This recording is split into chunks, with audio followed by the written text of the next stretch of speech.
Hello and welcome to another episode of the Christian Reeve podcast. And today is a very special day because I am doing my first ever interview with someone, which is an idea that I toyed around with for a while when thinking about whether or not I would actually do a podcast. And it's definitely something that I had actually wanted to do with the TCJ podcast as well. And unfortunately, we obviously never got to that point. But it was definitely thrown around and spoken about. And ever since then, I've kind of been looking at, what various podcasters do, especially the ones that I subscribe to, your Joe Rogans and people of the world. And to be honest, I was kind of a little bit nervous about the idea. Who the hell am I to be interviewing people? But I figured, there is some logic to it, because I am a content creator, first and foremost, an aspiring YouTuber, actor, musician, all that jazz. And, the people that I'm interviewing right now are people like me. So I guess, it kind of makes sense on a logical basis to, have someone in the same kind of hemisphere as you. Is that the right word? I don't know. The same, kind of cultural sphere, or someone that's doing exactly what you're doing. You know what I mean? Someone that can relate to you. So in that sense, I already have a good rough idea of the questions I want to ask and the things I want to know and so on and so forth. But, an interview is different. It's not like a standard podcast where you just talk and, ramble on. You got to be, I suppose, you got to step up your game more. You got to be a bit more professional and actually do your research. And I've done my research. By God, I've done my research. And I'm still not, completely sure if it's actually enough. But I've done my best. And today's guest, my first ever guest, is going to be Buckmeister. He goes by a few names. It's Buckmeister Cul on his main channel, and on his newer second YouTube channel, it's Meister Geek Media. And this man hails from Johannesburg, South Africa. And I won't go into any more details because, we'll obviously get into them in the interview. But this is a very intriguing guy. He's got a lot of different interests. He's a nerd geek character just like me, so we're going to get on like a house on fire. And I discovered him randomly. I think he commented on one of my YouTube videos. He told me actually in a brief little meeting we had before this podcast that he found me on Reddit, of all places. And Reddit's a bit of a funny one, as I've detailed in videos before. But I have actually met some really awesome people through Reddit. That's where I met Childish Jacko. And lo and behold, we made a bunch of videos together and made a bloody podcast as well. And I've still not met the guy in person. So I guess, Reddit is something definitely to consider, if you use it in the right way. But in any case, I discovered this man and he commented on a few videos of mine, and he was one of the first people to reach out when I said that I was looking for guests, and he was like, hey, I want to do it. And I was like, huh. And then I looked him up and I was like, oh, I know this guy. Yeah, let's do this. And, it's really fun when you actually sit down and take the time to look at people who are growing YouTubers, because it's very easy to look at the people that are already successful, but the ones that are growing and pushing themselves have an interesting story to tell. And this guy's been on YouTube for 3 years, and he's got 2 different channels, and I have so many questions. And we will save those for the interview, but I just wanted to do this quick introduction just to kind of say like, hey, this is what's happening, and yeah, I'm really excited about it. I hope that you guys enjoy it as much as I am going to. I hope it's professional. I hope I do a good job. I really do. I want to do it justice. I take these things very, very seriously. And, it's, I'm like this with all types of work, to be honest. But, I really want this to go well. Not just for myself, but, for Buckmeister as well. Because I think if nothing else, an interview, is there to promote the person that you're interviewing. It's to showcase their most recent kind of adventures, or I don't know why I said adventures, projects is more what I mean. But, adventures could count, I guess, if they're an explorer. But you get what I'm trying to say. It's kind of like you're touching base with this person to say like, hey, what are you doing right now? Here's some stuff you did in the past. Tell us about that. Teach us more about you. Get yourself across. Do you know what I mean? It's a perfect opportunity to put yourself out there and get more exposure. So with that in mind, here goes the first ever interview on the Christian Reeve podcast. I nearly messed up my name there. How did I mess that up? Okay, let's try that again. Here is the first ever interview on the Christian Reeve podcast.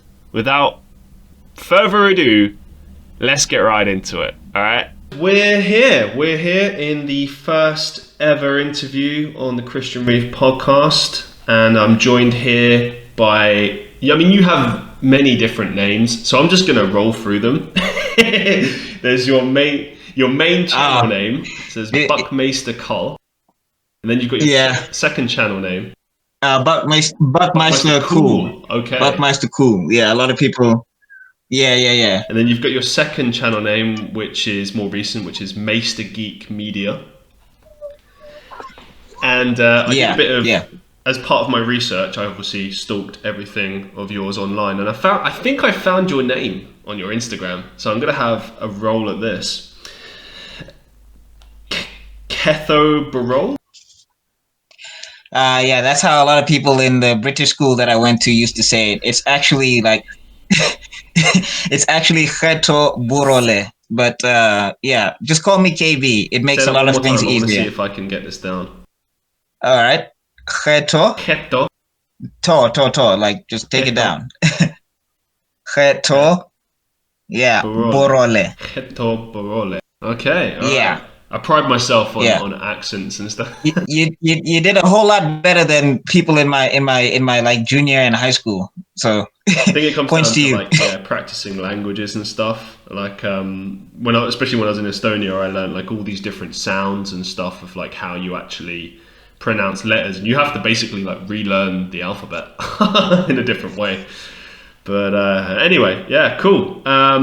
But yeah, we'll stick with Buckmeister. I guess that's like or would you say KC or KB, or what are you comfortable with? KB. Well, I guess for the podcast, I guess you could just call me. Yeah, I guess you call me like Meister Man, because I guess that's like my handle online. So like Buckmeister Cul, Meister Geek Media, Meister Man. I guess for the podcast, if people are gonna find me, it just sounds like all these different rap names. Buckmeister Man, Meister Man, like in a good way. But yeah. All right, I think it's my internet now. I think it's my internet now. Troubles, yeah. My internet is just like, okay. Yeah. Well, I'll fill everyone in. That's because like you're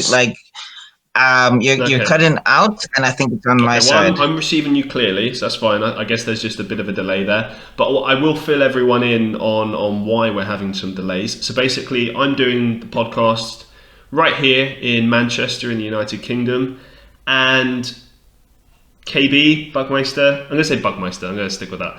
Buckmeister is hailing all the way from South Africa in Johannesburg. Where did I lose you? That's probably the best place to start. I guess we were rolling off my numerous names. Okay, all right.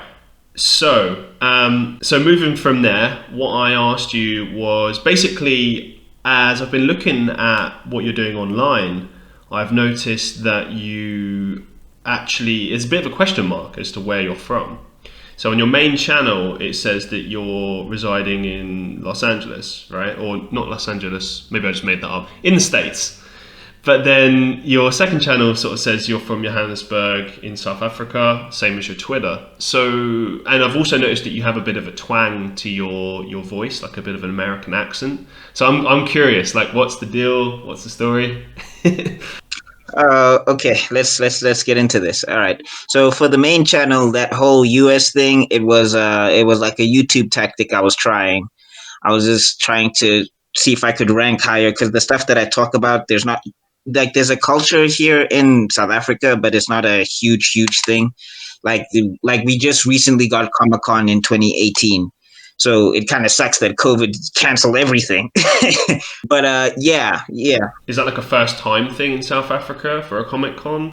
Yeah, 2018 was our first Comic Con. 2018 was our first one. We never had cons. Like, so geek culture in South Africa, it's not the biggest thing ever. Like, we recently just got like comic books and stuff, which is insane, I know, but yeah, it's never been a very big thing. So when I started my channel, the stuff that I was reacting to and talking about, I was not getting a lot of pull in South Africa. So one of my YouTube buddies, suggested that I change my locale, and that would maybe drive some more views to my channel. So Yeah, that's where that comes from. that's a very smart move. I have to say, that's a new one as well. I haven't actually heard of that tactic before.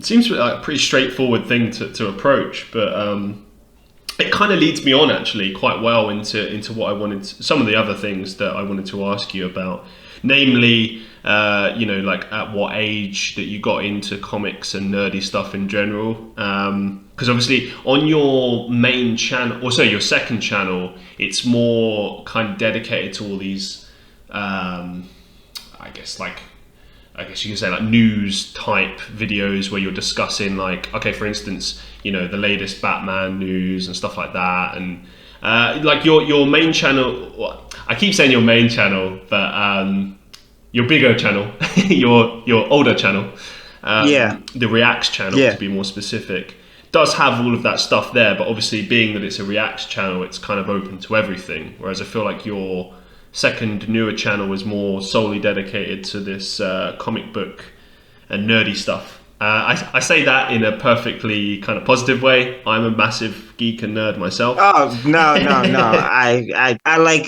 that whole thing of taking offense. I used to get bullied as a kid, Oh so wow! I got the crap kicked out of me enough. So it's like, if you're gonna call me names online, yeah, I don't care. What for liking comic books and stuff, But yeah, or is it just general? sorry. You got like in fights? Oh no, comic book stuff. Wow! Like, Imagine you that. like that? That's amazing to me.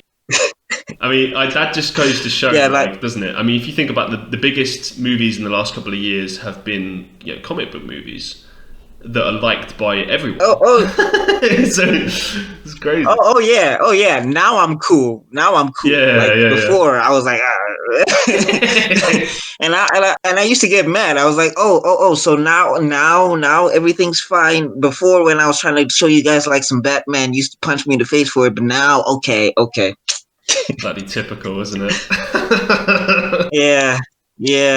Now they're all like, "What's the latest Batman, dude?" And Black Panther and Hmm. Spider Man and Daredevil was sick. It's like, sure. But being that, yeah, I'm surprised I'm asking this question, but I guess it's why not? It makes sense. Being that Black Panther is kind of a movie that's more about. I mean, it is just a comic book movie at the end of the day, but it does have a lot of undertones in terms of race and creed and color and that sort of thing. And obviously, of all the recent Marvel movies, I think it actually grossed. It's definitely up there. It's one of the highest grossing, if I remember correctly. I think it was the highest grossing solo movie, I Right. think. Yeah. That sounds about right. But being like, because obviously that they're from like a fictional country in Africa, if I remember correctly. So being like a man from Africa, like, what did that mean to you? Was it like a big deal particularly? Like, how did people in Africa kind of react to that, generally speaking, like you and your friends and so on?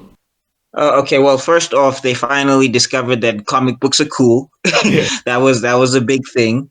Because like growing up, not to make this too sentimental or sappy, but I grew up here and then I grew up overseas because my dad was a diplomat, so I like traveled for, I want to say, 8 years, and that's why you kind of hear the twang in my voice, because I Bingo. didn't like grow up around people who spoke a certain way. I grew up around a lot of British guys and American dudes as well, and I watched a lot of American TV and all of that stuff. So like, we didn't get a lot of black superheroes for a long time, and as a person who was an avid supporter of this geek culture and all of that crazy stuff, Black Panther hit in a way that, because I knew Black Panther from the comic books. Yeah. So I was a huge Black Panther fan before any movies or anything. Like I even collected Jungle Action comics. Oh wow. Like from issue 20, I think I want to say issue 25 onward, because they started with Kazar, basically Marvel's Tarzan, and then they did a whole bunch of other issues where they finally put in Black Panther. I forget the writer, but he it was a white dude, and he was so mad that they had Tarzan running around, when he was just like, we could start focusing on Black Panther, because he was thinking along the lines of Stan Lee. I think even Stan Lee had a hand in some of those Jungle Action comics, if I'm not mistaken. But yeah, so I had followed Black Panther for years and years and years. So when he finally came to the screen, I was one of the most hyped. Like, people say that I was overhyped. I was there was no way that it was going to live up to the expectations of what it was in my mind. But I had, at this point when Black Panther was coming out, I didn't believe they were going to make the movie at all. It was only until I saw him in Civil War. So to finally see a black superhero on the screen, to finally see Africa represented in a way that was, legitimate. It was not just blood diamonds and, it was not just beast of no nation.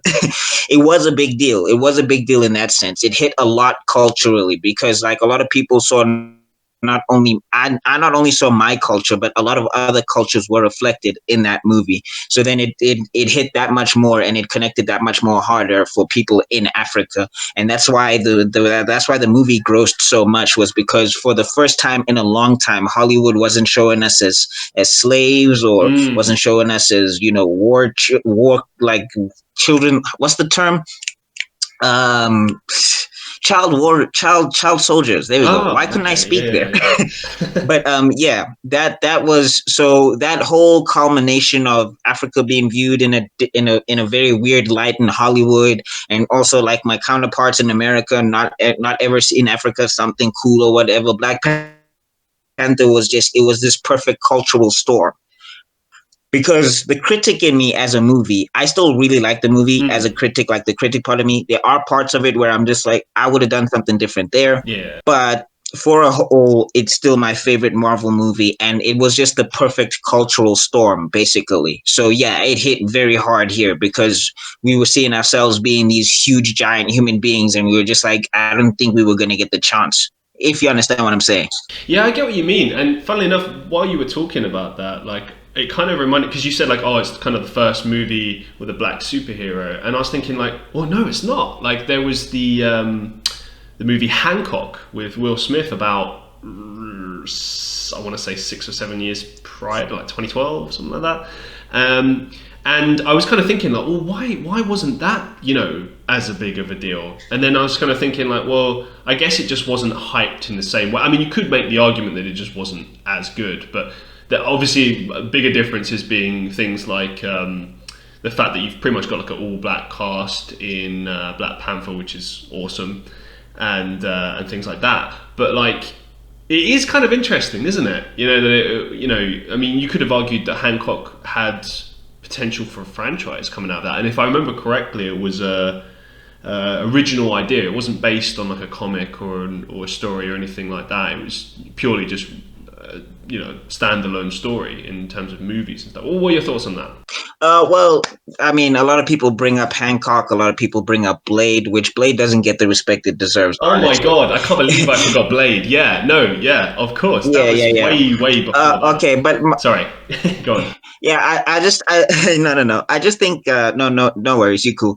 I just think the issue is that with those movies also being like one-offs and all of that stuff, again, like the 90% black cast plays a huge thing, but it's just that Marvel was this huge juggernaut also. Like, it was this huge juggernaut. They could have done a slew of movies without ever touching Black Panther ever.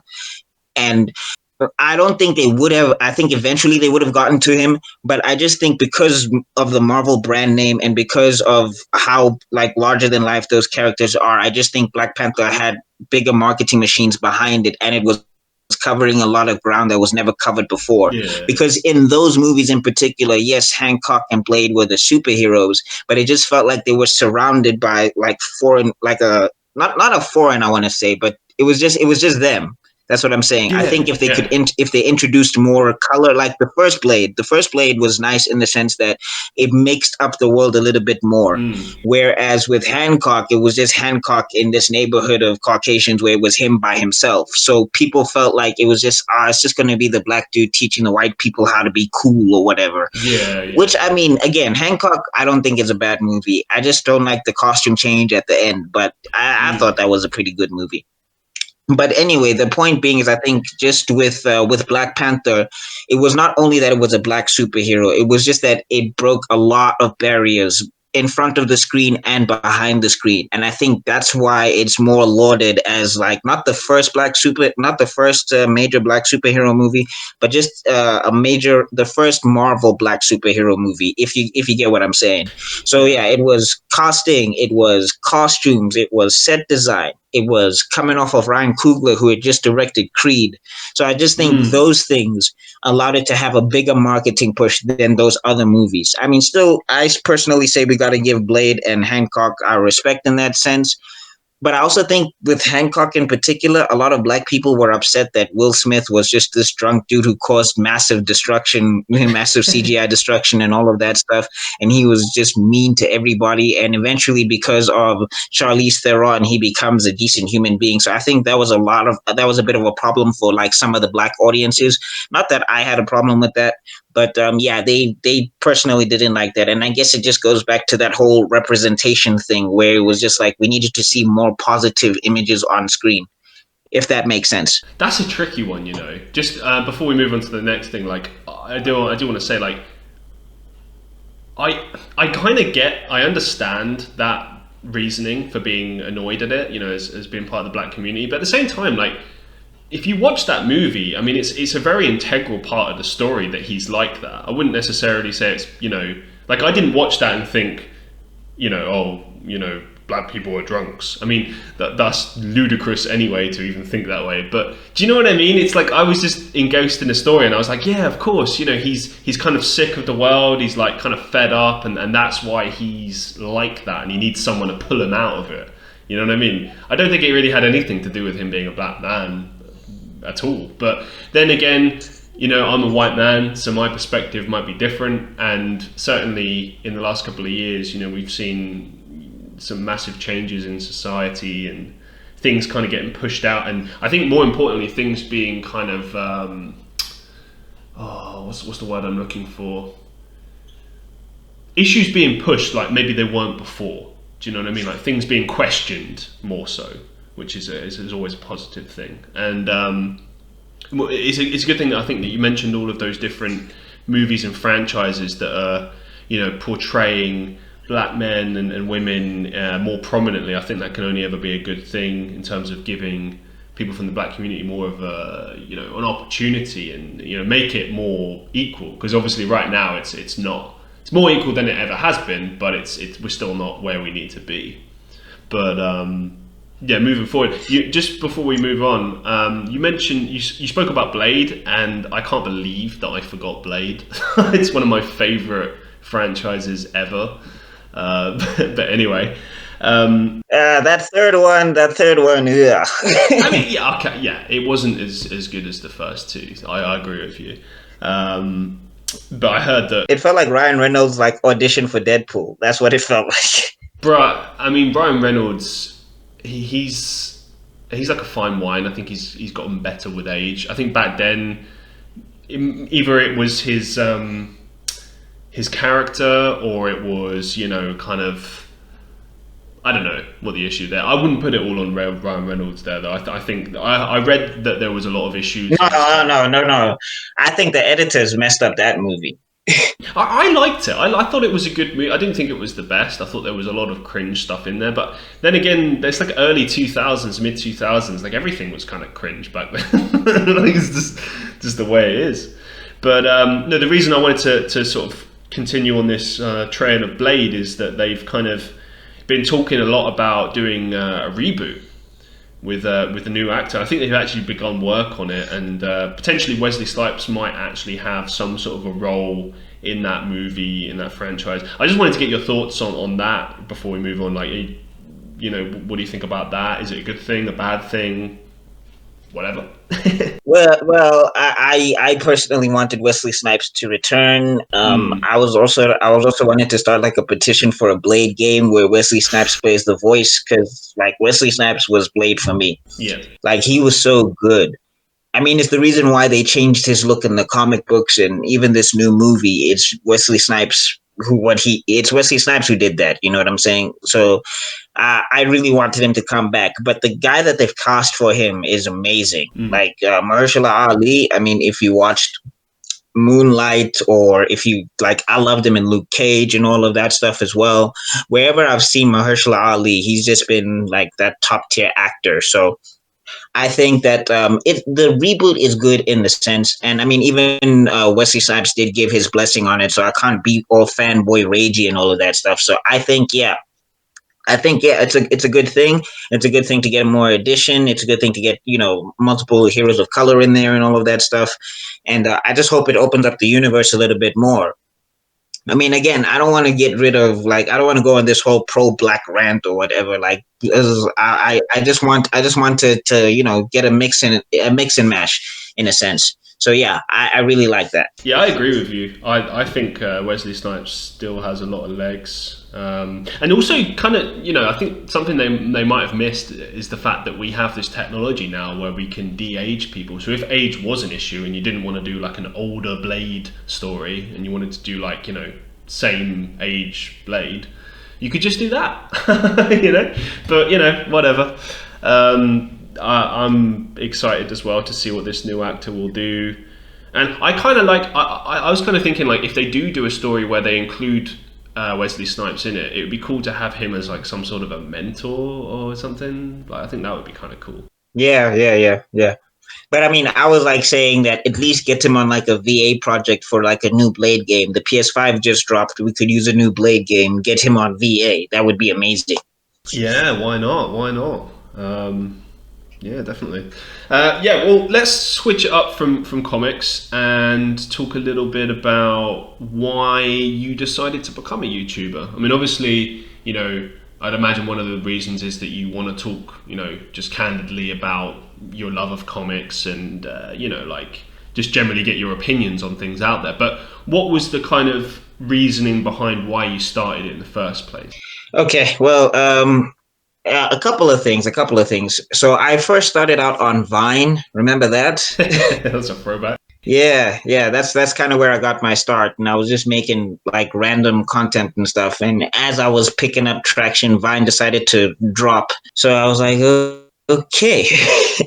So yeah, that's kind of where I got my start. And then what happened is I was just like watching some stuff online, and I was like, okay, I don't have the right camera for this. I don't have that. And then I was studying programming at the time, still doing programming right now. And then I was just like, oh, but I hate doing this stuff. I hate doing this stuff so much. So then I just started making videos, as like a therapeutic thing.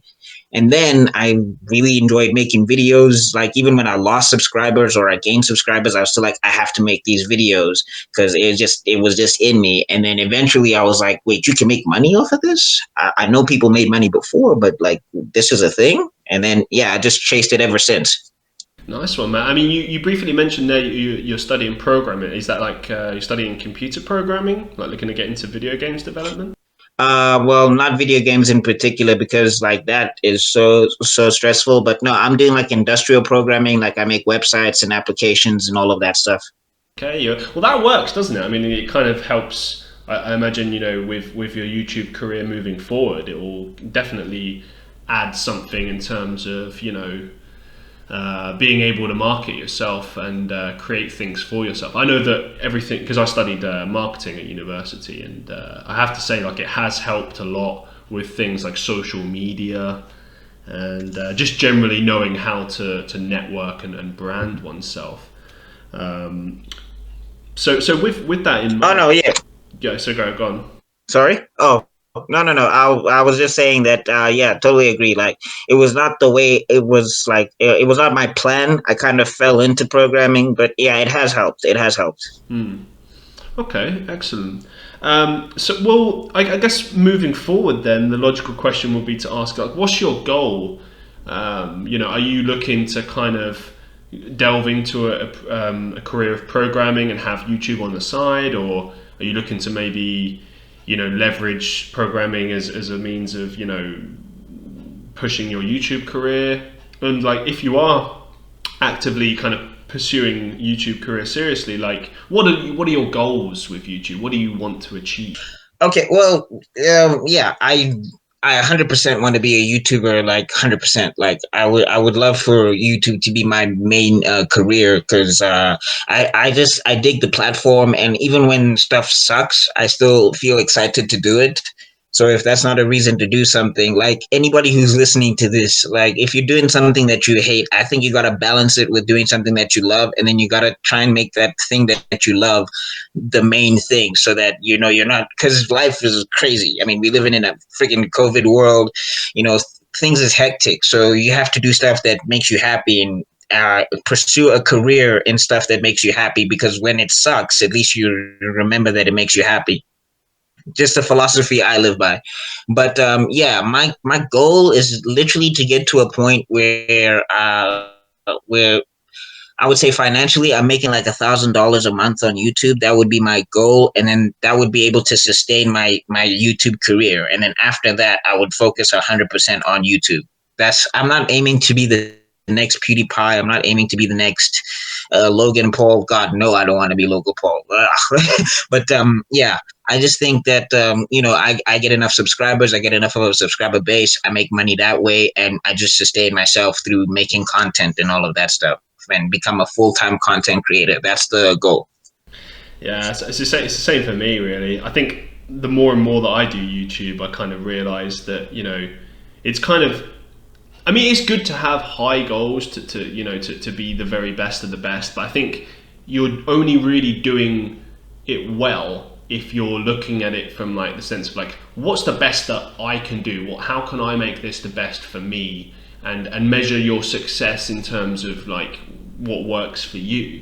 Because I think a lot of people obsess over the numbers. I mean, I know that me and you kind of spoke a little bit about this in a testicle before we did this podcast, that many YouTubers, when they're starting out, obsess so much on the numbers that they do the sub for sub BS and kind of just I think put the quality of the content and their content in general as a back seat, and put the I guess you could call it networking, but I don't really think it's proper networking, chasing of numbers, let's put it that way. They obsess over that too much, and inevitably, I mean, I know for me, I'm not going to say that I didn't do it, because when I started, I did it for like a month or so, and then my friend Charles Jacko kind of said like, hey, why don't you not do that? It doesn't work. Focus on the content, do stuff that makes you happy, and make that your focus. And I have to say, ever since I did that, I've enjoyed doing YouTube more. I don't obsess over the numbers or get worried by them anymore. And funnily enough, I think that everything is kind of working out better anyway, because you're getting that kind of organic attention. People that are actually interested in what you do come to you, rather than people that are just going to leave you a subscribe and then just bugger off later on. So yeah, I couldn't agree with you more on that one. I think you have the right attitude. Well, I mean, it took a minute to get to this attitude, because I think the thing is with Vine, that's kind of where I started, and then I finally started picking up traction on Vine, and I was just like, oh man, this is about to be my whole career, and then Vine just went dead. And like I couldn't convert my Vine followers to be YouTube followers. Like, yeah, that was a very hard pill for me. So for me, when I started out, I was very, very desperate. I was on every forum that I could find ever. But then after like 2 months or so, I was just like, this is not working. And I kind of gave up on trying to do that. And I was just like, you know what, I'm just going to do videos and we'll see how this goes. And then that's basically been my strategy ever since. I mean, I do follow YouTube gurus or whatever, like Nick Nimmin is a really good one if you really want to look at that type of stuff. And I do try to follow like best practices. But as far as like begging for attention, it never works, and people will never stay even if you get their attention. You're just like a kid. Everybody will give you like a focus for like 10 seconds. Will focus on you for like 10 seconds, and then they'll just turn away and look at something else. because like you're just begging for attention, and that becomes really annoying at some stage for real people. Yeah, there's a couple of things I want to talk about there that you mentioned. Let's stick with that main point. And this was something that we said to each other before as well. This idea that people, I think, they don't really care about what you're like, you and supporting you, no matter how much talent you have. When you start, like, let's be honest, if you go onto YouTube and you see someone releases an excellent video, but they've only got like, let's take me, I've got like 400 subscribers, right? So, even if I do release like a really good like vlog or an acting video or whatever, the fact remains that who's this guy? Why should I care about this guy? And that's, I guess, where the consistency element comes into play as well. But like you said, yeah, it's that kind of thing of people's attention spans are really small.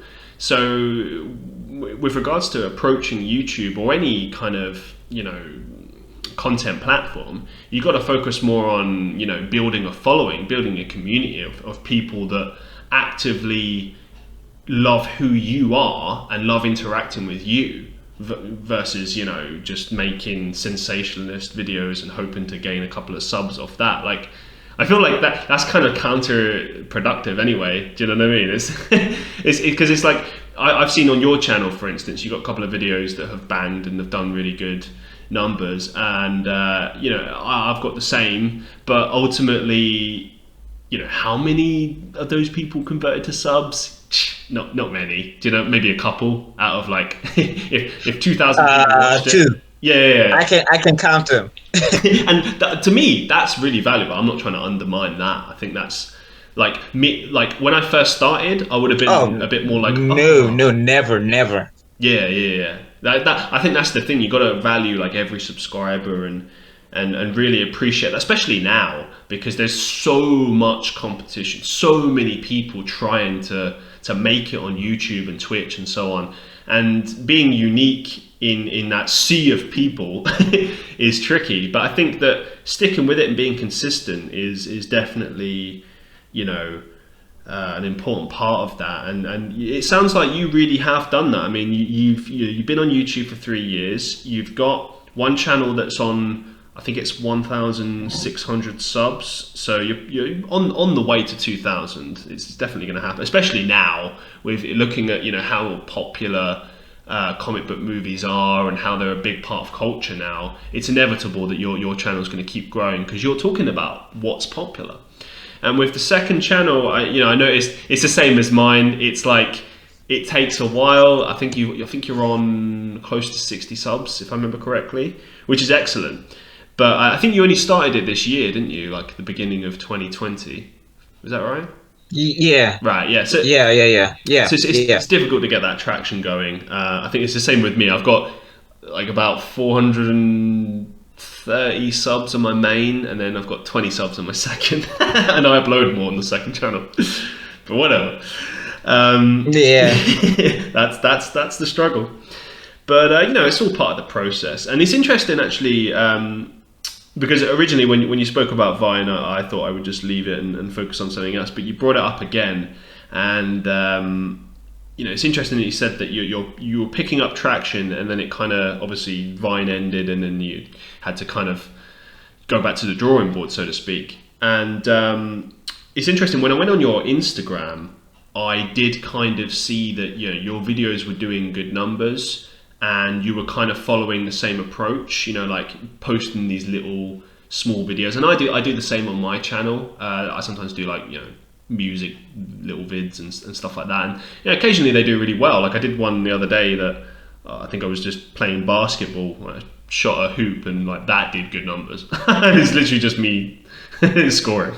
So it's not anything particularly amazing, but you never know what captures people's attention, and it's very quick as well. So I guess that's more people are going to engage in like a 1-2 minute video versus an 8-minute 15-minute video, unless they're like really committed.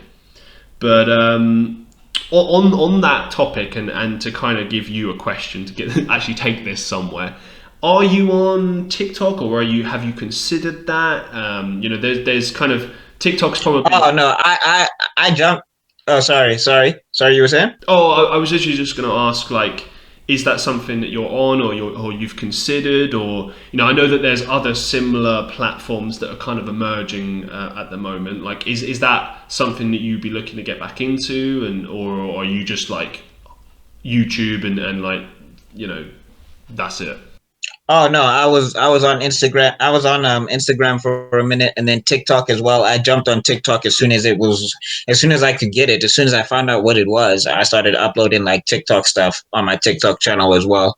And I've been trying to be consistent on there. I am very very serious about being a content creator. Like as much as I don't do sub for sub, like I do put like a lot of hours, some would say unhealthy hours into like my content and all of that stuff, because I do want to get to a point where this is my career, where I'm just making content, because I'm like that I can do all day. Like my day job, it gets difficult. You got to deal with people sometimes. I had a particularly crappy day today because of stuff like that, and I was just like, you know what, I could be making videos right now. So yeah, everywhere where I can be, I guess. I just haven't gotten to Twitch because like my internet's not built for Twitch. But yeah, as soon as I can get internet for Twitch, I'll be on Twitch as well. I'm gonna be try and be everywhere, basically. Yeah, no, I mean that's awesome to hear. I have the same attitude. I've always been in that mindset. I can totally. It sounds like you're in a customer service type role at the moment, and I completely can sympathise with you. I worked in customer service for many years while juggling music projects and stuff, and I had many a day where people would talk to me like I was a bit of shit under their foot. And I would just think about like, I really hope that my music career takes off, or that I become successful in life or whatever. I don't want this to be my life of just being, treating like dirt. And it's amazing. I think that anyone that hasn't ever worked in a customer service role, if you do, it's one of those things where you do learn a lot about human psychology and the way a lot of people's attitudes are, where they just think they're better than someone that's serving them, which is a silly concept, because you get all sorts of people in those kind of roles, students like yourself and budding content creators. I had a friend actually that I met when I was working in a supermarket when I was between the ages of 18 to 21. And he was actually a comic book designer and artist in his spare time. And he's still, actively pursuing that. And I think like even as recently as a couple of years ago, he was working in, just like customer service roles, but he's still chasing that dream. And it's like, I know he'll make it one day. His stuff is excellent. But you can kind of tell that he was, very... not like he was good at his job, but he was not connected. He was like, his mind is in his work, in his comic books and stuff. And certainly that's where my mind was always at whenever I was doing those kind of roles. And even right now, I do marketing stuff as a day job, but content creation for me is where it's at, and so on. So yeah, I totally can sympathize with you there on that one. Yeah. After this, you should probably just shoot me your friends like handles and stuff. I'd like to follow him. Sounds like a cool dude. Yeah, no, I will. His name is Josh Sherwell, and he actually made a comic book called P.I. Charles many years ago, and he signed it for me. And I thought it was an excellent concept. It was basically like android that was a detective. I was just like, wow, what a cool idea. And he basically wrote the whole story and did all the designs himself. And I got like the inaugural issue. It's buried somewhere. But That is crazy. I know, I wish I right? could do that. Like I can write for days, but I can't draw for shit. So I would love to be able to do all of that stuff. Hey man, That sounds really cool. whatever the mind can conceive, it can achieve. I can't draw particularly well, but I've been practicing on and doing stuff for Instagram, and it's getting better. I think it's you just got to work at everything. You know what I mean? Like if there's something you really would want to do, I say go for it, because you never know. You never know. And like failing that, you can always just get a designer to do it for you, and you can just put all 100% effort into the story and still make a killing. Yeah, that's kind of what I've been doing right now because I'm also shameless plug, I guess. I'm also working on like a comic book as well, a comic book series and all of that stuff. I got some artists to do some designs on my Instagram. Buckmeister Cul on Instagram if anybody's interested. You said you followed me there. Yeah, so I got a lot of artists to do stuff for me there. I mean, I did some sketches myself, but nothing comprehensive. But yeah, I've been paying a lot of people to do stuff like that, and then getting word of mouth about the comic book out there like that. So yeah, even my icon, like if you see this call now for my main channel, the icon, that is the main character of the comic book series that I've been working on. It's been I've been working on it for 2 years now. Yeah. That's awesome. Do you have a name, a working name for this comic book series, or is it still kind of under wraps? No. The working name right now is Neon Wave. That's the name of the series. I gotta say, like this image that I have here is excellent. You got to send me an image of this, and I'll stick it in the thumbnail or something because it looks fantastic. Kind of reminds me of like a mix between like Deadpool and Spawn. It's very cool. All right. Yeah. Actually, my brother did that because he's also an upcoming artist and stuff. He just wants to finish school and then he's gonna be following art for the rest of his life. So he actually did that for me as well. And some of the other stuff that you saw on my Instagram, that's all him. That's fantastic, man. I will say, just on a side note, by the way, for future guests or anyone appearing on my podcast, if you are a guest on my podcast, then it's all about you. So you can plug whatever the hell you want. Obviously, when I did my research, I was thinking about, what can I ask this man? How can I get as much information as I can from him and really kind of portray him in the best light? And more importantly, just kind of give people a flavor of who you are, what you do, what your aspirations are, why people should care, not to put it brutally, but like that's the whole point of an interview, isn't it? It's to kind of say, and I said this in the intro, but to kind of say, hey, this is what this person is doing right now, this is what they're looking to do, and this is them right now. Yeah. But like what the current projects are. So it sounds like you've got a lot going on, which is very, very exciting. And I'm learning, to be honest, because even though I did all this research on you, there was still a lot I didn't know.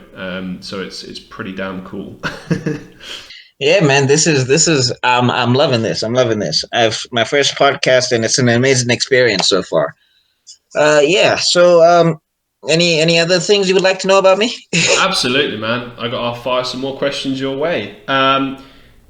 Okay, let's switch gears for a second. Tell us something about yourself that not everyone knows. About myself that not everyone knows. Well, I guess my music career or lack thereof. I have one. Nice. Or I'm trying to have one.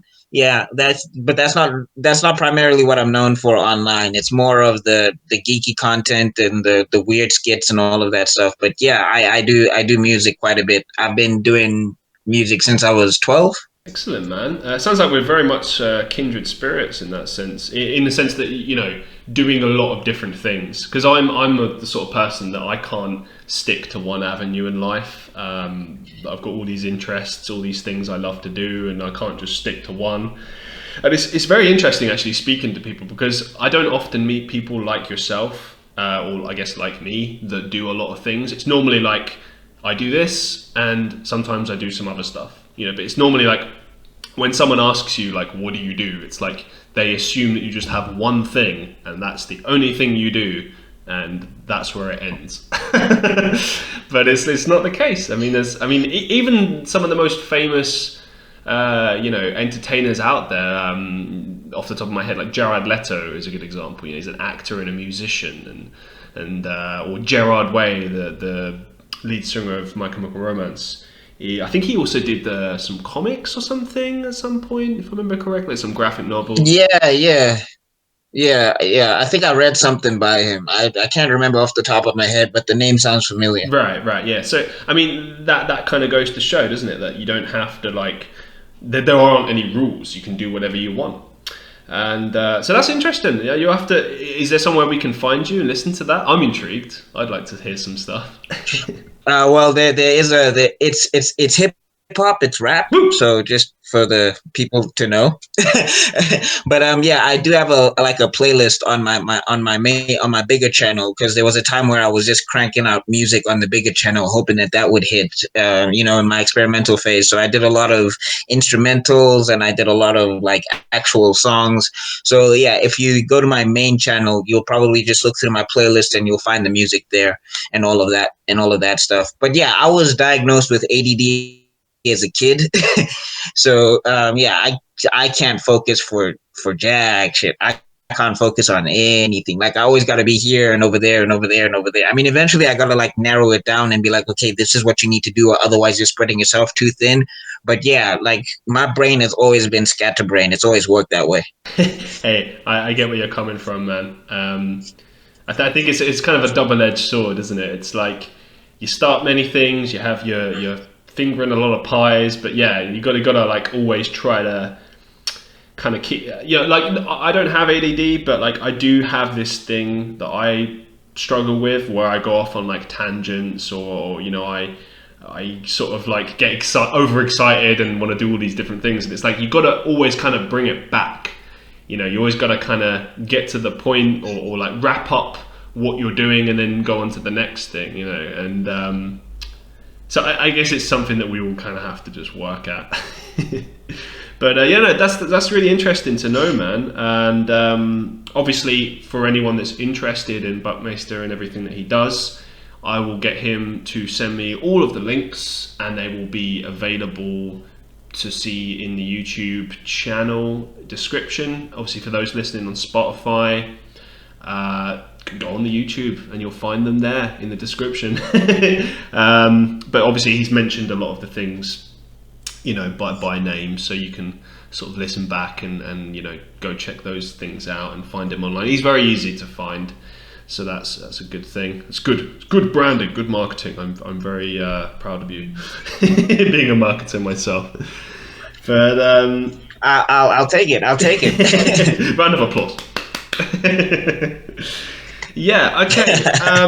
So I've got a couple of final questions for you. Now you've kind of detailed a little bit about things that you've got in the works, but is there anything else that we can expect from you in the future? Any new things in the works, or projects, or maybe big future videos that you have in mind? Like, what's the immediate future looking like for you? Oh well, I got a couple of things. I got a video that I'm working on. Two videos that I'm working on at the moment. One is about how basically it's a comic book political video that's going to ruffle a few feathers and stuff. It's basically about how Magneto is not how Magneto and Killmonger. I'm playing with the idea, but how they're not Malcolm X. So it's basically to like kill those parallels because I see them a lot online, and I'm that guy where it's like, no, that's not correct. Like, stop equating the two. That's bad. So yeah, that video is coming out soon. And then I also released a teaser for another series that I'm kind of working on because I'm trying to also make the comic book character live action. So I released a teaser, and I'm working with a director right now. He's working on he called it a treatment. So we're also trying to push that, and hopefully we'll get a meeting with Netflix somewhere this year before the year wraps up to try and see if we can get a pilot out there. But those are the things that I'm working on. And yeah, you can follow me on the Instagram for more if you want to keep up with that news. But yeah, that's where I'm at right now. That is super exciting, man. I really hope that goes well. Like, that's fantastic to hear. It's amazing, isn't it? Like how many chances that Netflix is giving out to people, and rightly so. I mean, like there's so many. It's not all about the big producers that have all the money. Do you know what I mean? Like anyone can have an excellent idea that people will want to get behind, and certainly you do seem to have like a lot of cool ideas and lots of things that you're working on, and I'm really excited to see that, man. I'm subscribed to you, so I'll be keeping track of that and seeing your progress on that. And just very exciting news. Very exciting news. I can't wait to see what happens for you with regards to that. Now, wrapping this all up in one tidy bow, since I would say you're a pretty successful YouTuber so far. I mean, obviously you're still growing like everyone else.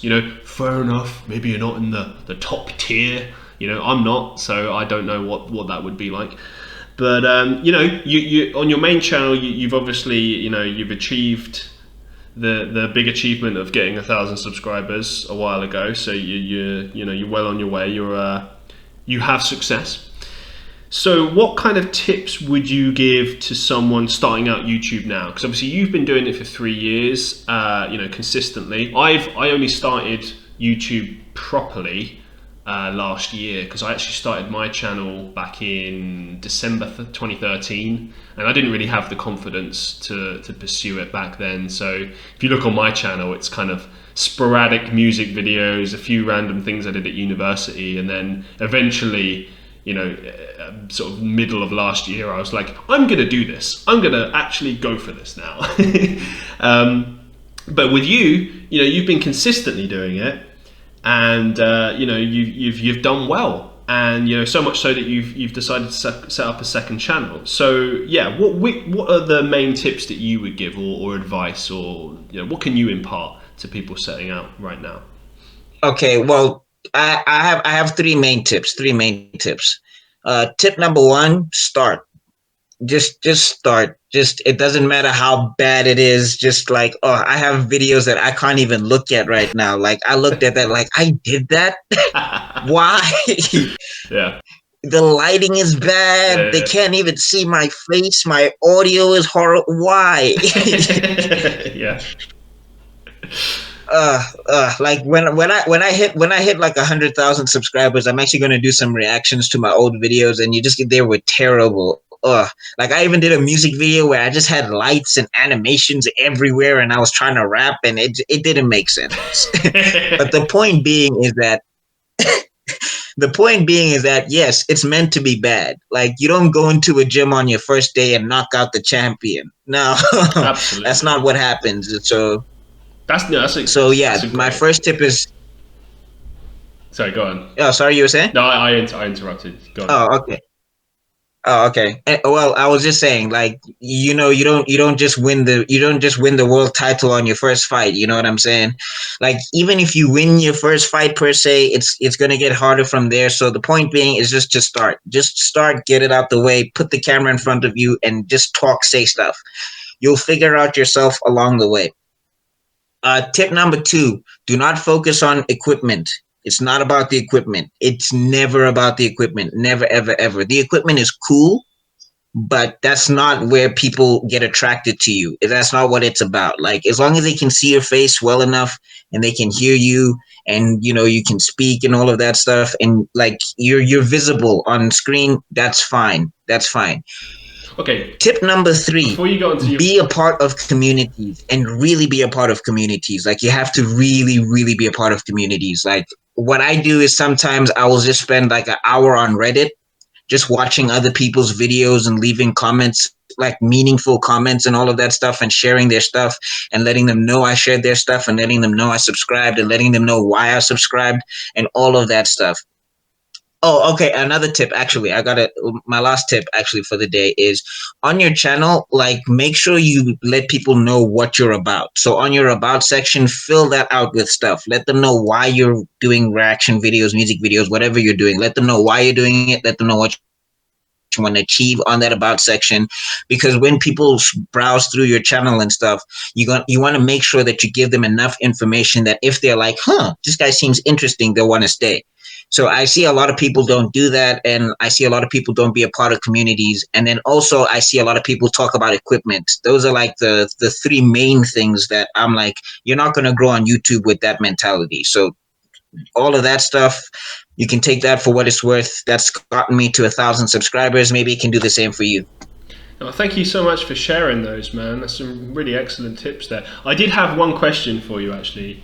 just regarding your second Oh, tip. Playing devil's advocate, because yeah. I've thought about this a lot. I don't have good equipment, unfortunately. It's very, very basic. I have a camera that's like 7 years old, no exaggeration. A microphone, cheap microphone that I got from Europe that is it's lower than average. But the point being that obviously when people watch my videos and when I watch them back and compare them with not even necessarily big YouTubers, but just like, you know, your average YouTuber that has a decent, like excellent high quality camera, do you not think that it kind of puts people off? You know, even if your content is excellent, like just seeing the fact that they have like a mediocre camera, because I mean in this day and age, you know, they are more affordable. You know what I mean? Like even, you know, I don't have the money for it right now, but I can say that, you know, compared to say 10 years ago, it's much more affordable than it was. So it almost kind of paints this idea that, you know, it's almost unacceptable not to have good quality stuff. You know what I mean? Since it's more affordable. But tell me your thoughts on that. Well, I mean, I hear that a lot, and I hear what people are saying in regards to that. But I mean, again, I made videos with my camera when stuff was like fuzzy. Like, there's actual videos on my channel where I had to like lean to the side because in the main, like where the main focus was, it was just fuzz galore. Okay. And then one of my biggest videos that I made actually, it was regarding a situation with, I don't know if you know this YouTuber, his name is Red Pill. So he had a whole thing where he was against the Black Panther movie and etc Oh etc wow. etc, and he just railed against it. Yeah, he said all sorts of horrible stuff. You don't want to know his views on women. Oh my god. But anyway, Okay. so I eventually made a response video to yeah, so I eventually made a response video to him, and that video actually racked up like 1,000 views. Whoop. And my camera was the fuzzy camera. That was the fuzzy camera where I had to lean into the corner. But because of what I was talking about, and because of my passion of why I was counter arguing every point that he brought up, you can actually check out the video for yourself. It's just called if you just go to my channel and you say Black Panther Red Pill, it should show up. But yeah, I was countering every point that he made. It was also a 20-minute video, and that camera was horrible. And I think on that video, besides all the racist comments that I got from his followers and stuff, Damn. because those Okay. came out,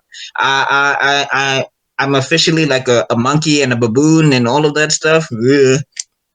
But yeah, I think in regards to that, people didn't complain so much about my camera because of the content. Right. So that's what I say to that, is that if your content is hitting, people will come. Get a better camera, get a better setup, yes, but don't let that be the thing that stops you from making YouTube videos and from putting out content out there. Just show up.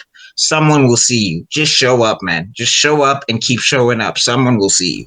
You know, and I'm going to add to that as well, because I completely agree with you. I think that was excellently put, and I couldn't agree more.